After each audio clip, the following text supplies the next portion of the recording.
Don't skip. Don't move from where you are right now. Within the next few moments, something is going to be spoken over your life that you have needed to hear for a very long time. Perhaps since the day everything changed.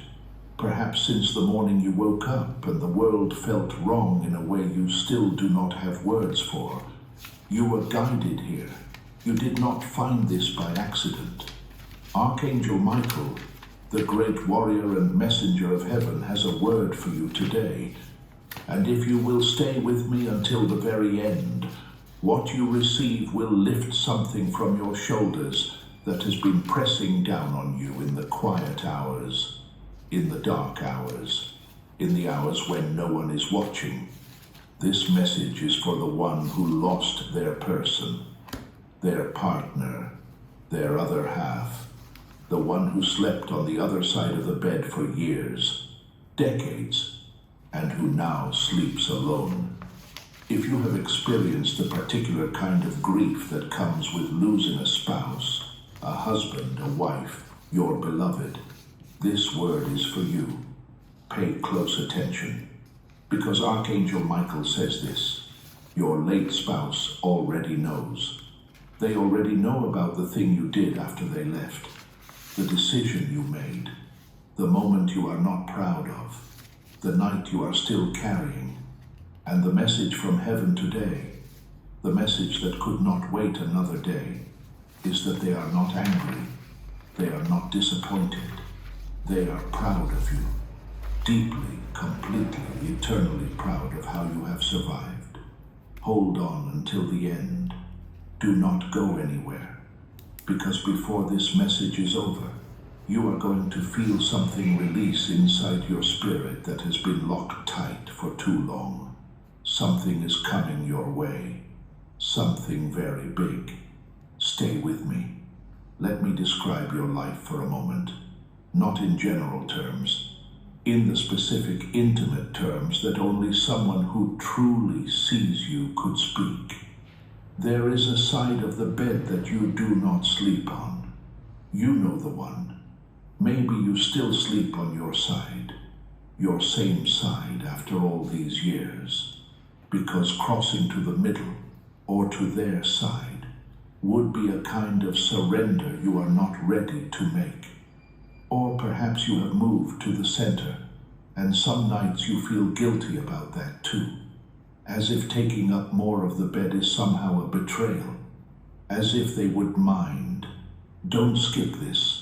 This is the part that was meant for you.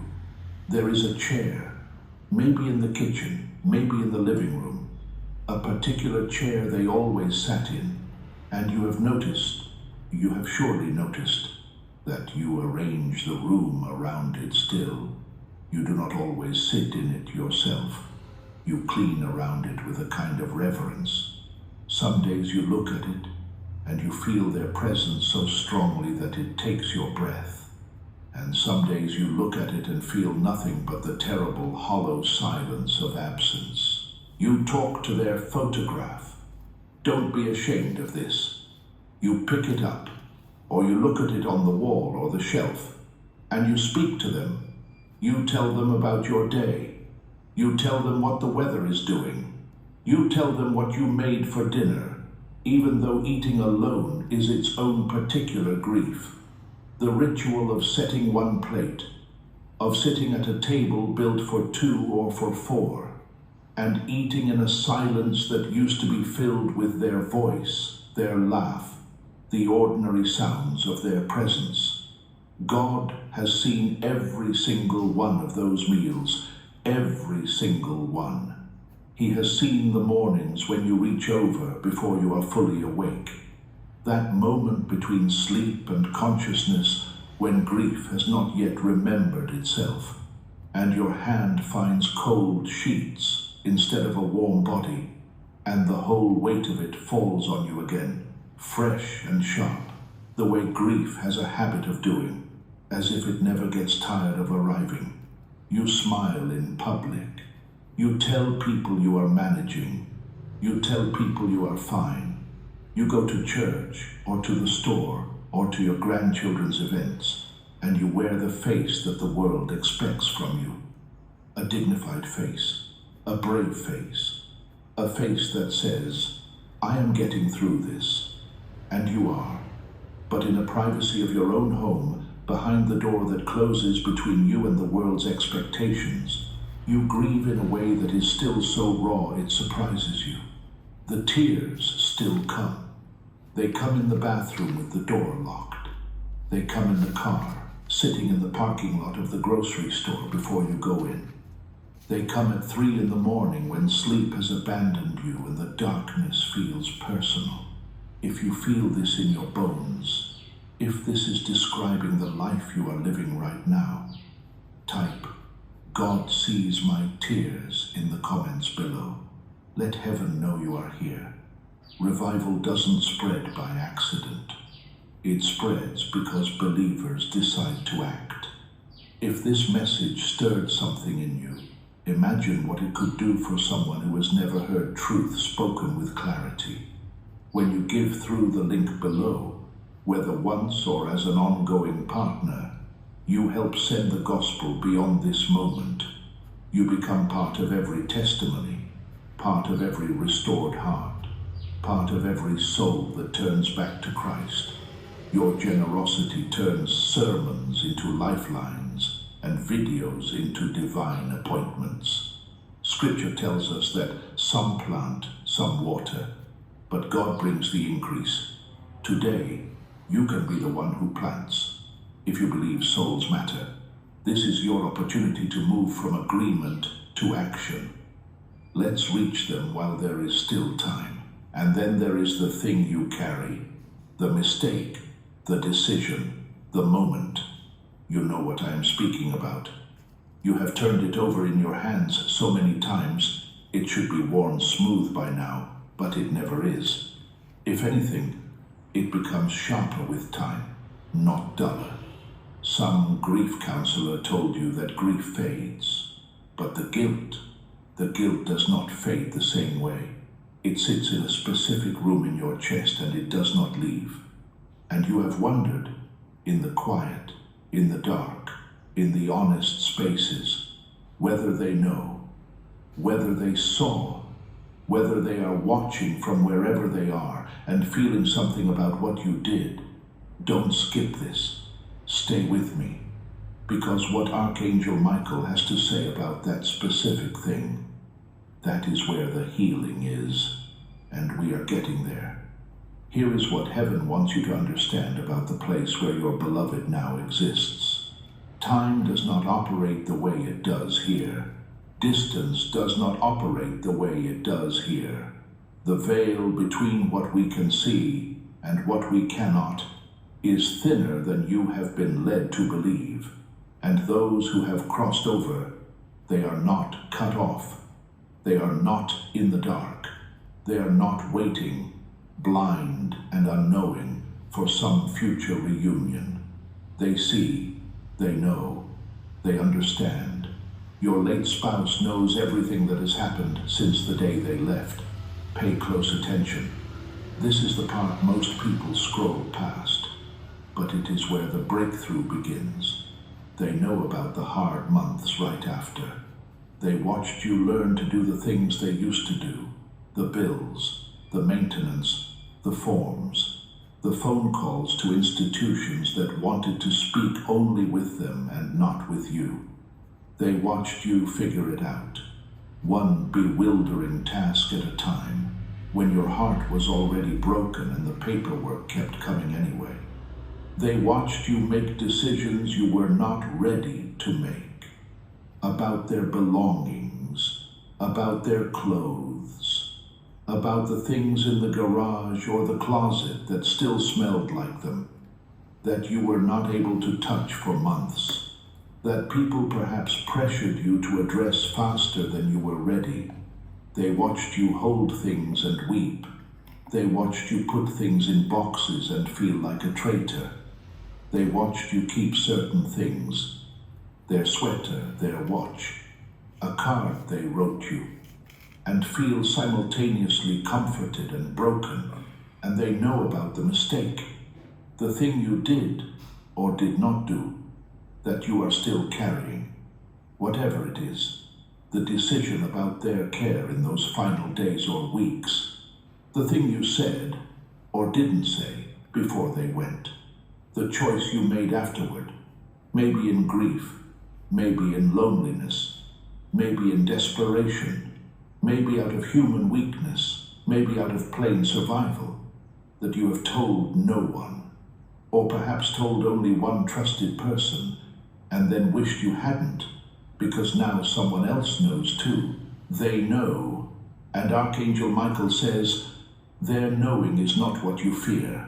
Their knowing is not the judgment you have rehearsed 1,000 times in your own mind. Their knowing is lit with something you perhaps do not have a clear view of from where you are standing.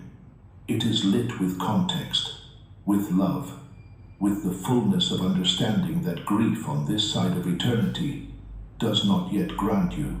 Type, "My beloved sees me fully and loves me still," in the comments if you are receiving this. Let it land in your spirit right now. From where they are, they can see the whole of you. Not just the moment you regret, but everything that surrounded it. The exhaustion, the disorientation of sudden solitude. The way grief makes people do things that the grief-free version of themselves never would. They see the whole human being, not the single broken moment. And what they feel when they look at you, Archangel Michael says, is not anger. It is not disappointment. What they feel is something much closer to awe. You're about to find out something very important. Because what God is revealing today is not just that they forgive you. It is something deeper than forgiveness. Keep going. Let me describe to you what your late spouse sees when they look at your life since they departed.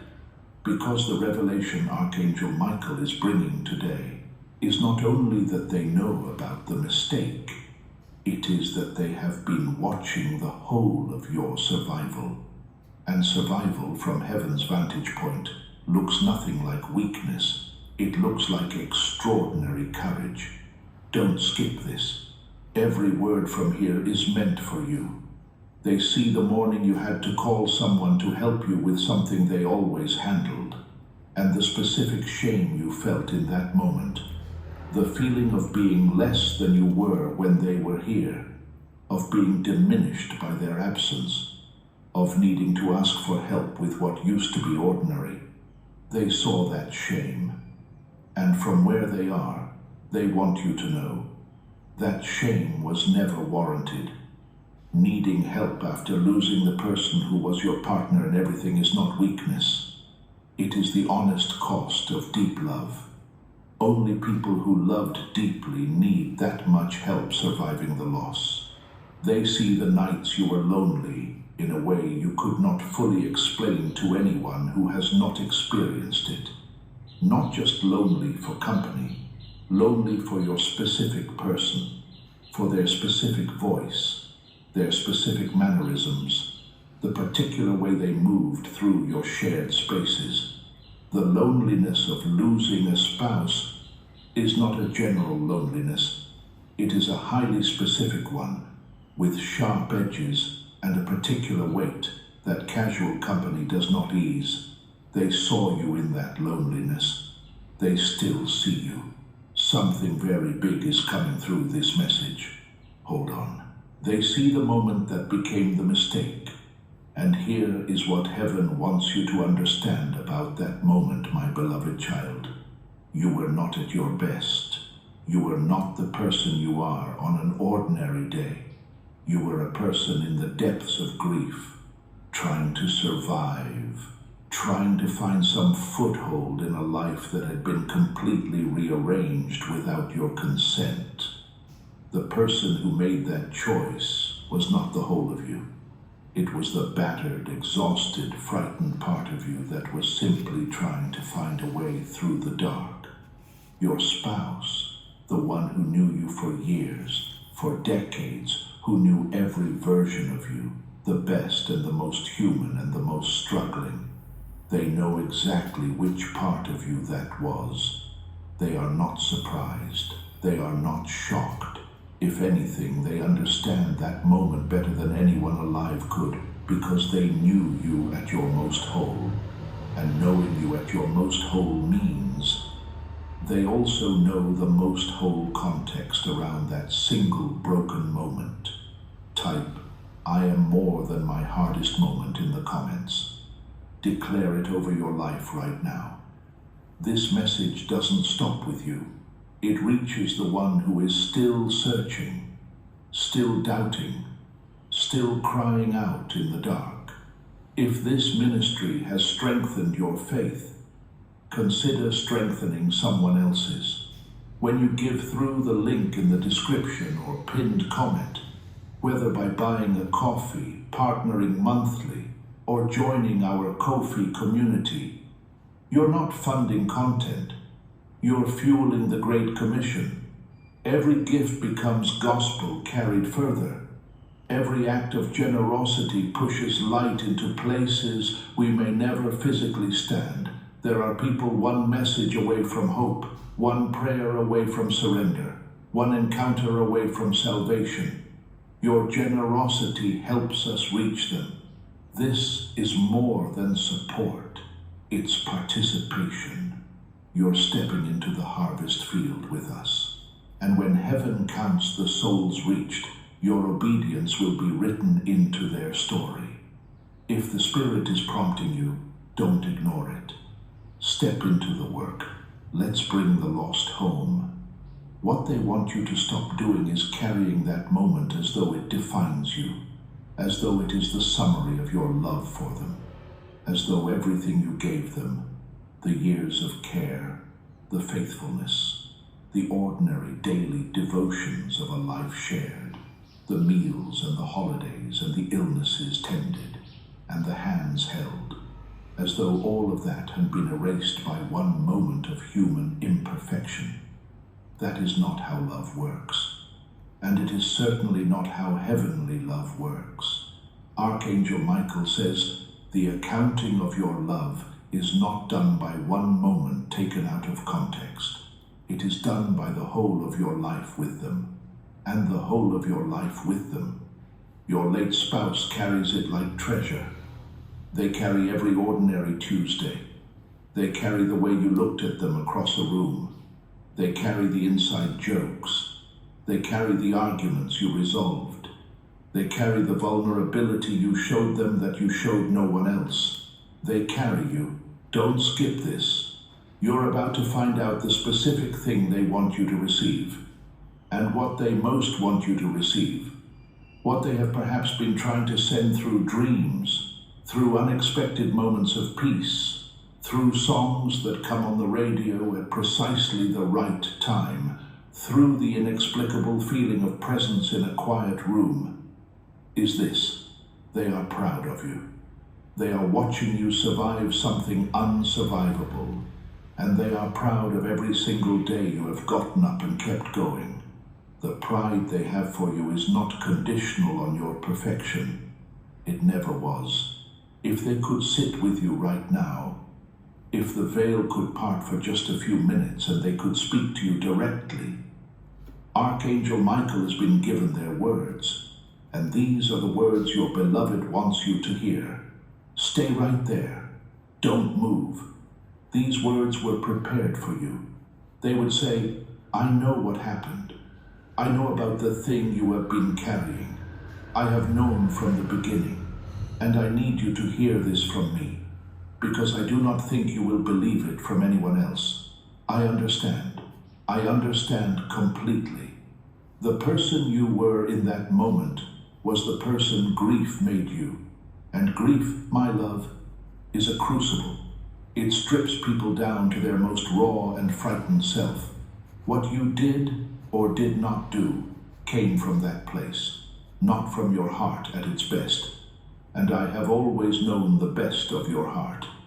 They would say, "I am not sitting here keeping score.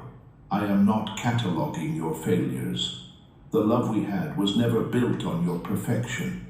It was built on your presence, your commitment, your choosing me every single day for all those years.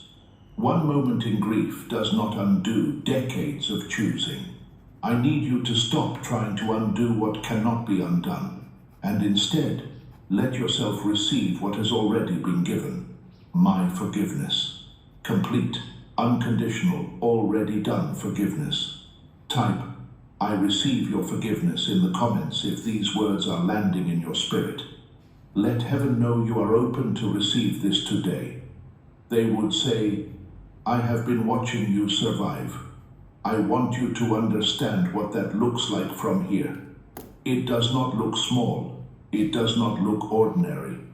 What you have done since I left has required more strength than you know. You learned things you never wanted to learn. You kept going on days that offered you every reason to stop. You smiled for people who needed you to be okay, even when you were not okay. You showed up for grandchildren and neighbors and people at church while quietly carrying a grief that most of those people cannot fathom.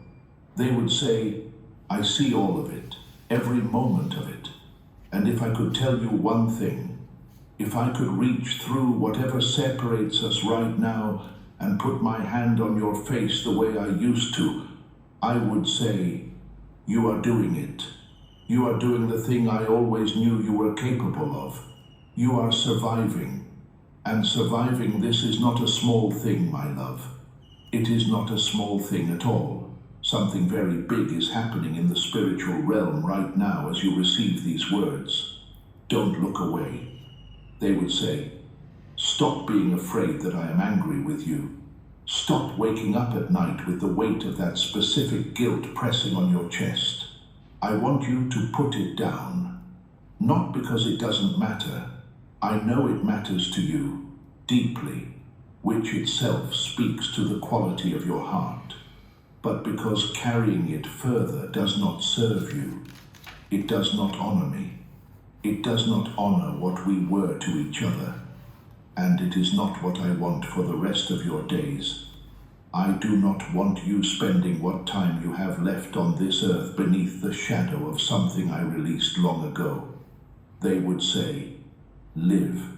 Live the rest of your life, not in performance of grief for my sake, not in rigid preservation of who we were as a monument to the past, but in genuine, present, alive living. Laugh when something is funny. Let the grandchildren hear you laugh. Let yourself be surprised by something beautiful. Let yourself be comforted. Let yourself be loved in whatever forms that love still comes to you.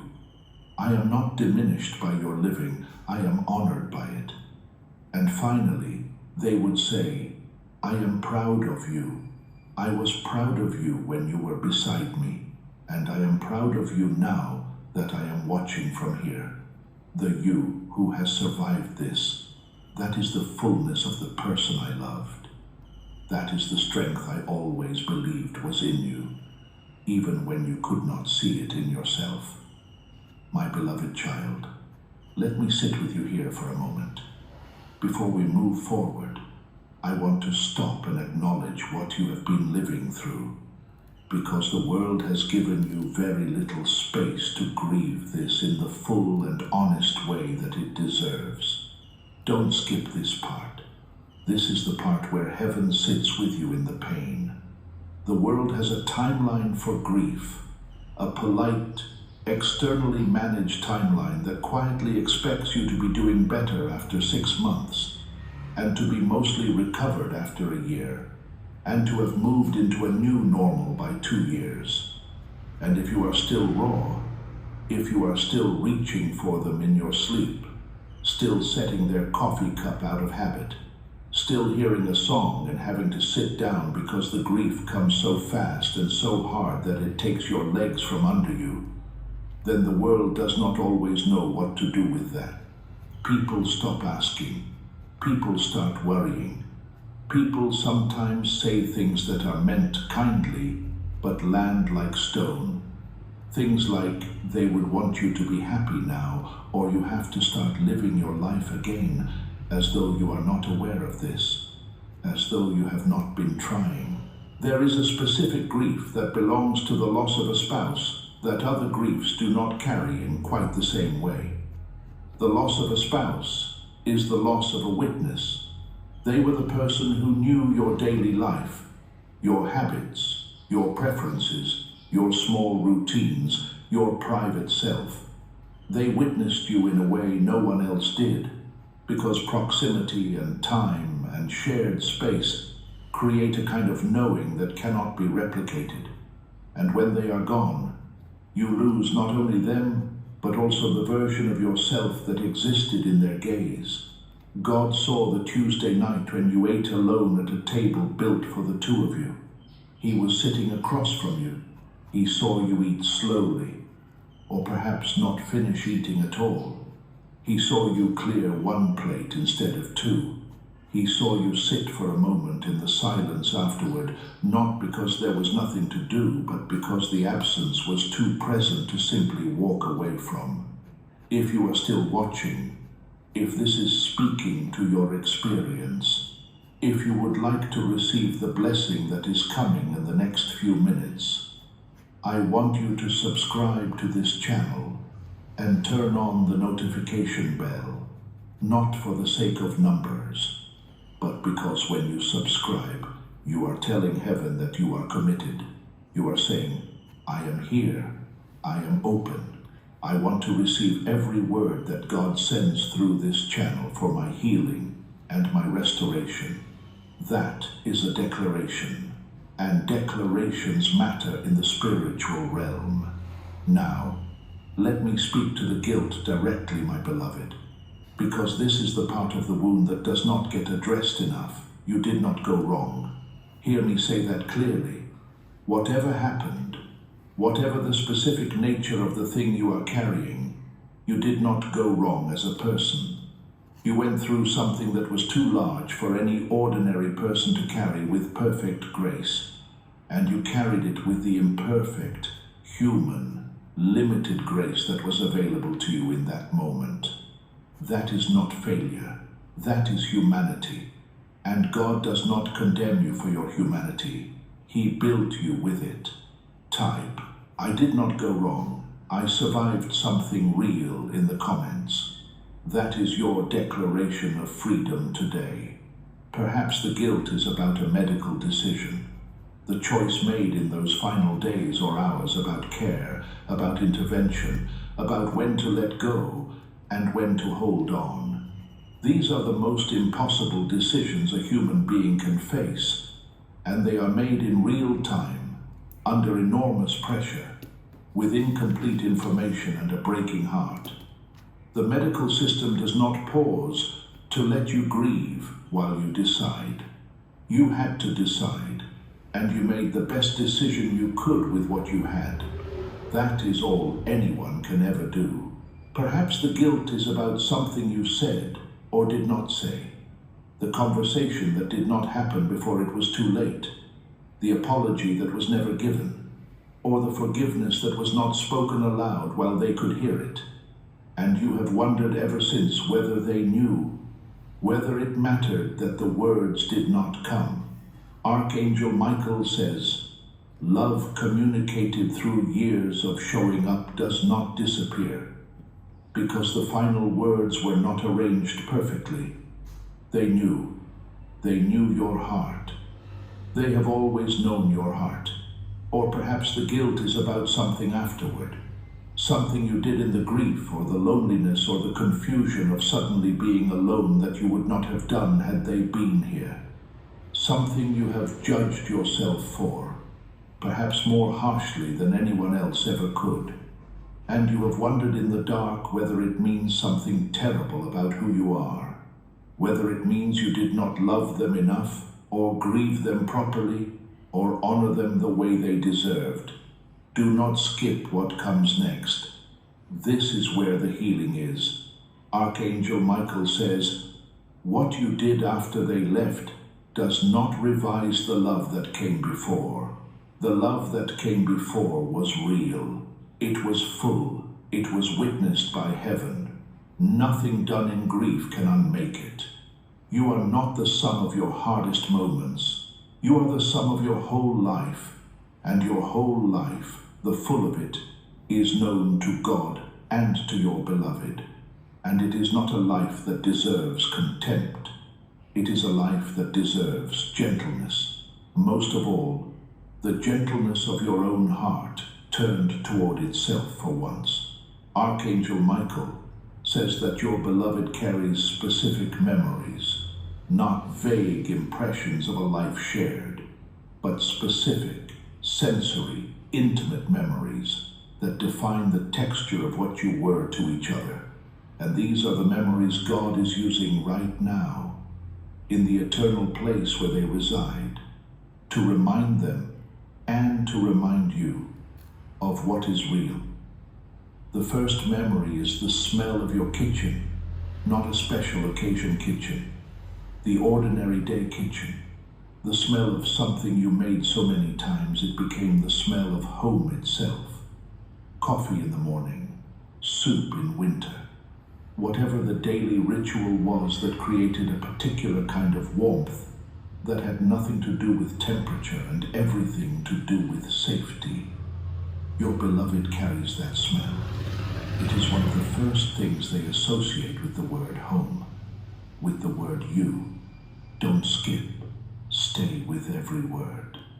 The second memory is the sound of your voice when it wasn't performing anything. Not your formal voice, not your social voice, your real voice. The way you talked to them when you were tired, or comfortable, or half asleep. The cadence of ordinary conversation. The specific way you said their name. Nobody in the place where they now exist speaks to them the way you did. Nobody in the world can replicate that particular intimacy of the ordinary. They carry the sound of you. The third memory is your hands. The specific sight and feel of your hands, at work, at rest, reaching for theirs. The hands that made meals and signed documents and held grandchildren and touched their face.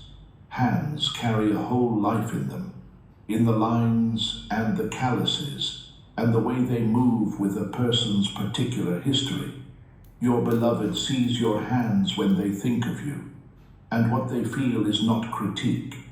What they feel is the profound, specific love of someone who has been held by those hands. Type, "My love was real.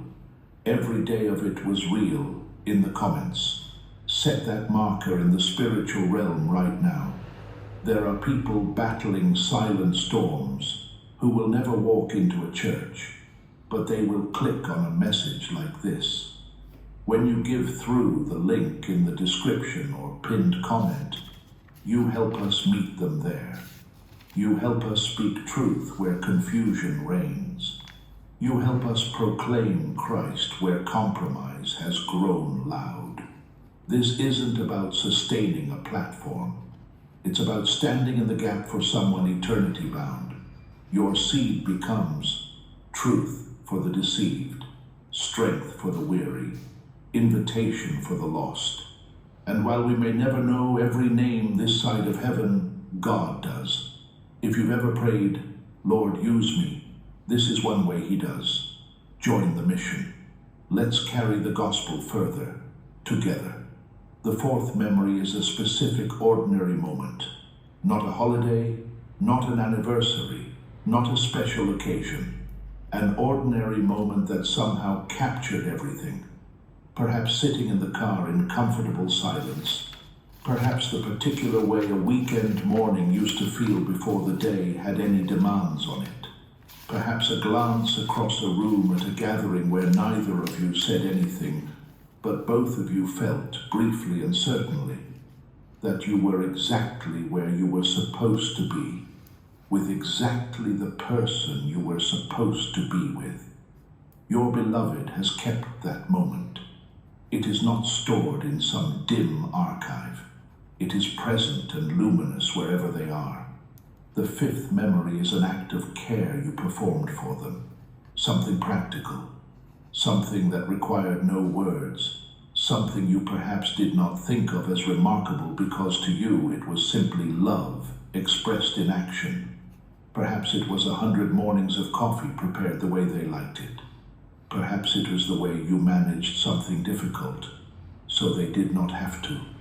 Perhaps it was the years of illness that you showed up for, day after day, when showing up was hard. They remember. Heaven remembers. And Archangel Michael says, not one act of love you gave them was wasted, not one. Every single act of faithful daily love is recorded and kept and seen. My beloved child, we are standing at the threshold of something now. We are standing at the moment where Archangel Michael releases what this whole message has been building toward. So do not move. Do not turn away. Something very big is arriving for you right now in the spiritual atmosphere of wherever you are watching this.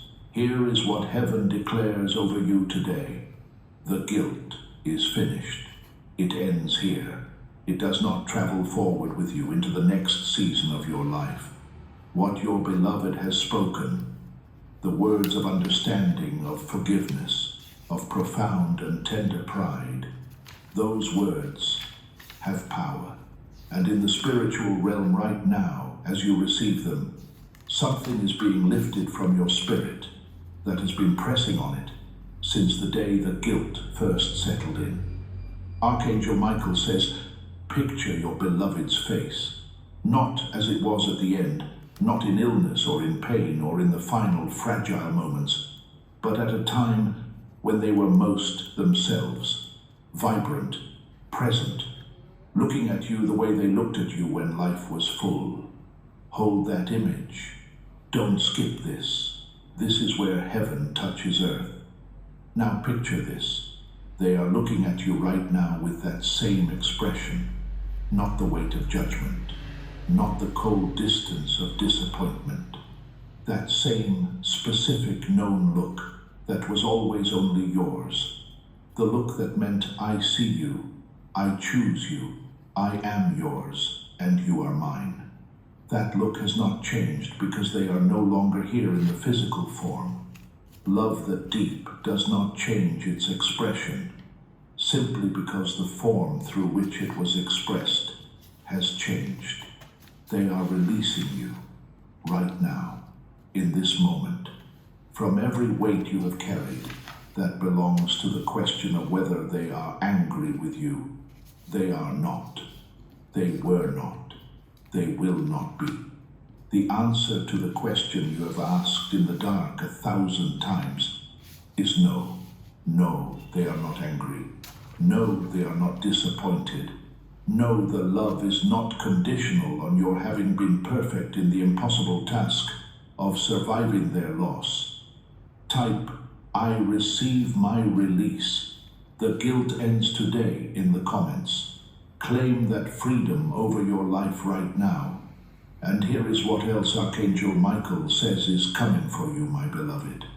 The grief that has lived in your body, and grief does live in the body, in the chest, in the shoulders, in the stomach, in the specific tension of a person carrying something too heavy for too long, that grief is beginning to shift, not to disappear, because the love that created it was real, and the love is still real, but to soften, to become something you carry differently, something you can set down when you need to and pick back up when you want to, not something that has a hold of you that you cannot break. Healing is already moving through you right now. Stop counting the days since they left. Stop counting the days until some imagined future when you will finally feel all right again. The healing is not in a future day. It is available right now, in this moment, as you open your hands and your heart and receive what heaven is extending to you. Share this message with one person in your life who is carrying the same weight, someone who lost their person and is still holding guilt they were never supposed to keep. When you share, you extend the anointing. You multiply the blessing. You become the instrument through which heaven reaches someone else. But Archangel Michael says the healing does not stop with the guilt. The blessing that heaven is releasing over your life today is larger than one wound, however deep that wound has been. The restoration being spoken into your life right now reaches into every corner that grief has touched. Something very big is coming for you. Don't move. The years that grief stole from you, the years of diminished joy, of muted engagement with life, of going through the motions with a vital part of yourself held behind a wall of loss, those years are being accounted for. What was consumed by grief, God is restoring. Not identically. The restoration does not pretend that loss did not happen, but genuinely. New joy that is not a betrayal of the old. New moments of genuine, present, embodied aliveness that coexist with the love you still carry for your beloved. Your grandchildren are going to know you fully, not the version of you that grief has partially dimmed, the full version. They are going to sit with you and hear your stories, real stories, told with the energy and presence of someone who has been released from a weight they were never supposed to carry. They are going to learn from you. They are going to carry pieces of you and pieces of your beloved, transmitted through you, forward into futures you will not live to see. That is legacy. That is the specific kind of immortality that belongs to people who love well and live long. And it belongs to you. Type, my legacy is being restored. My family will know my full heart in the comments. Speak that over your bloodline right now. The people in your life are going to experience a version of you that has been healed from the inside out, and that healing is contagious. When you carry yourself differently, when the guilt is no longer the subtext of every interaction, when you can laugh without the hesitation that comes from wondering whether joy is permissible, the people around you will feel that shift. They will lean in. They will draw close. The loneliness that has been the companion of your grief will not evaporate entirely, but it will loosen its grip. And the people who are meant to be present in this season of your life will find their way to you. And your health, the physical weight that grief and guilt and unresolved spiritual pain have placed on your body. Archangel Michael says that releasing this weight in the spiritual realm has a counterpart in the physical realm. The body was not designed to carry what you have been carrying. As the spirit releases, the body can begin to follow. This is not a replacement for medical care, but it is the truth that medicine alone cannot address. Some of what aches in you is not illness. It is uncarried grief and uncarried guilt, and it responds to what medicine cannot reach. Receive your healing today, every part of it. Your late spouse is now your advocate in the spiritual realm, not your judge, not your critic. Your advocate, someone who knows you fully, loves you completely, and who is on your side in a way that transcends the limitations of the physical. When you pray, when you speak into the air of an empty room, and you feel foolish for it, but you do it anyway, because the need to be heard is that strong. They hear. They carry your words. They stand in your corner with a love that does not expire.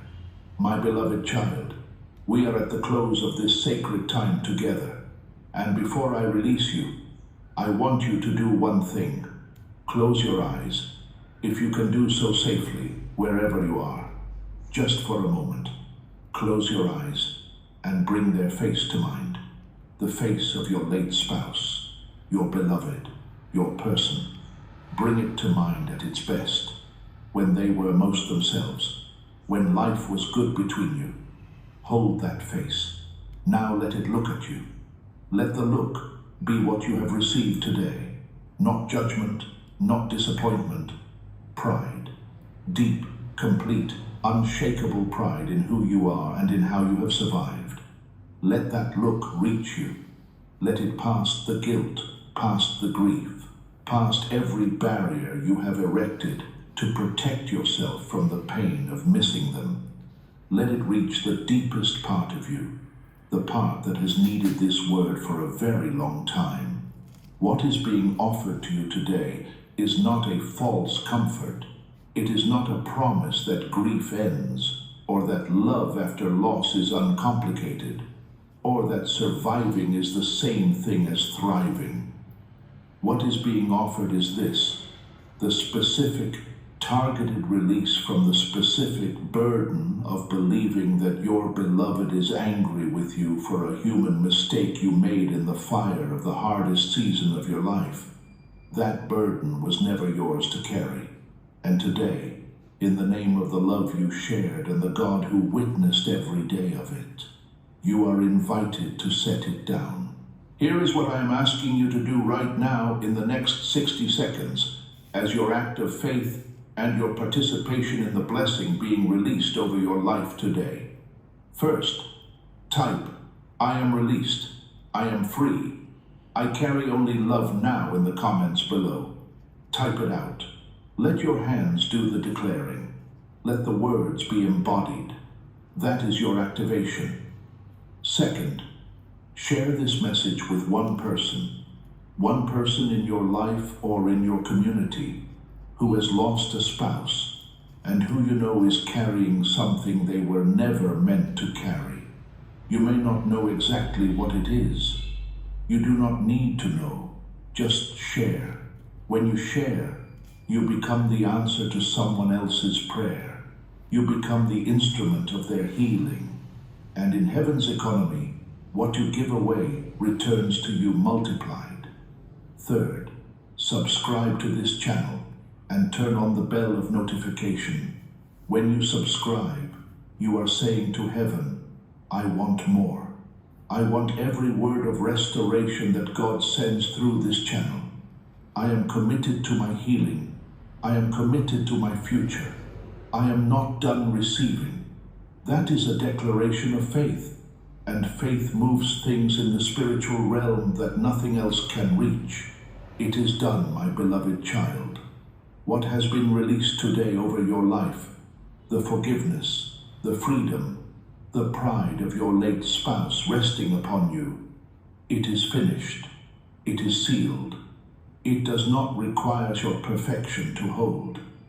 It requires only your willingness to receive it. Your beloved sees you. They know you. They love you. They are proud of you. And they are waiting in the fullness of time with a love that has not dimmed by 1 degree since the day they left. Go live, my beloved. Go live in the freedom that was always meant for you. Amen.